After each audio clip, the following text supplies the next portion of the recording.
முருகா உன் குணம் தன்னை அறிந்து கொண்டேன் உன் முத்தான தத்துவம். ஓம் முருகா போற்றி.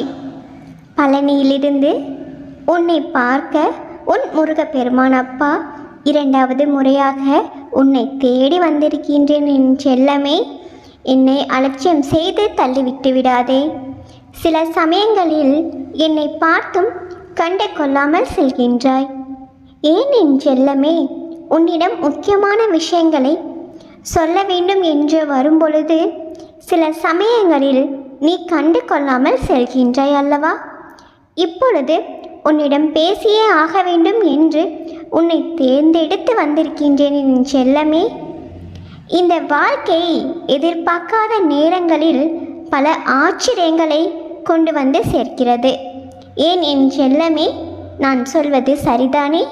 எதிர்பார்க்காத நேரத்தில் நீ எதிர்பார்க்காததை நடத்தி கொடுக்கும் எதிர்பார்ப்புகளோடு வாழ்ந்து கொண்டு இருக்கின்றாய், சரிதானே?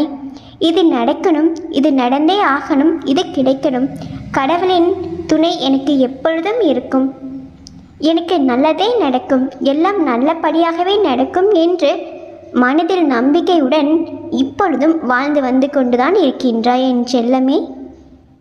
அந்த நம்பிக்கைதான் உன்னை வாழ வைக்கின்றது, வாழ வைத்து கொண்டும் இருக்கிறது. தூக்கத்தையும் தொலைத்து விட்டாய் அல்லவா? எனக்கு எல்லாமே நன்றாக தெரியும். வெகு விரைவில் பிரச்சனைகள் தீர்ந்து மன நிம்மதியும் நல்ல தூக்கத்தையும் நான் உனக்கு கொடுக்க போகின்றேன் என் தங்கமே. பிரச்சனைகளுக்கு தீர்வை கொடுக்கும் நான் உனக்கு நிம்மதியையும் சந்தோஷத்தையும் அள்ளி கொடுக்க போகின்றேன். அதற்காகத்தான் உன்னை தேடி நானே பழனியிலிருந்து வந்துவிட்டேன் என் செல்லமே.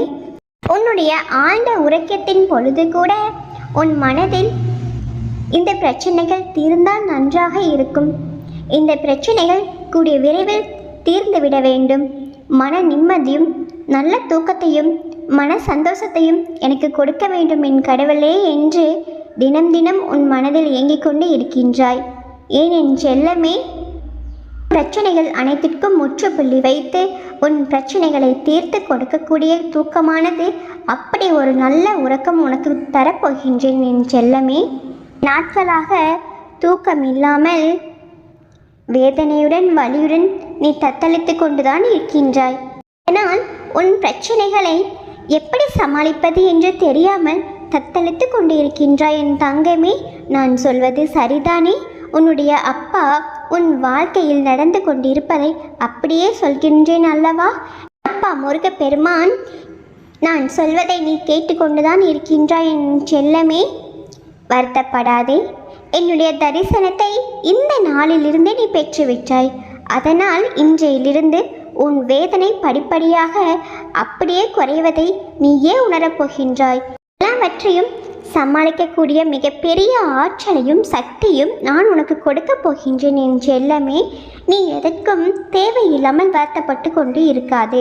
இனிமேலாவது நிம்மதியாக உறங்கு, நிம்மதியாக சாப்பிடு. உன்னுடைய அனைத்து பிரச்சனைகளையும் இந்த முருகப்பெருமான் அப்பா தீர்த்து வைக்கின்றேன்.